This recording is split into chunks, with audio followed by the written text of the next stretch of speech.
তুই কোথায় চললি? তুই আসে কি গান মা যাবি চারটোটা প্রথমে সে যাবে এই মা হ্যাঁ ঠিকই তো না আমি নিয়ে যাবো দিন দিকে একটা নিয়ম চলছিল আজকে একটা মেয়ের জন্য নিয়মটা ভেঙে দিবি নাকি তোরা ভুল ভাবছিস হ্যাঁ রে শুয়োরের বাচ্চা, এখন তো বলবি। তোরা গান মারা আমার টোটো আগে আছে আমি নিয়ে চললাম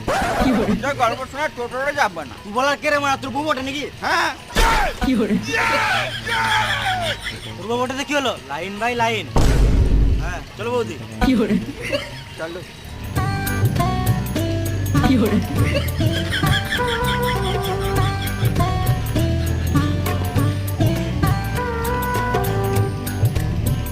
কই গো ভাড়াটা দাও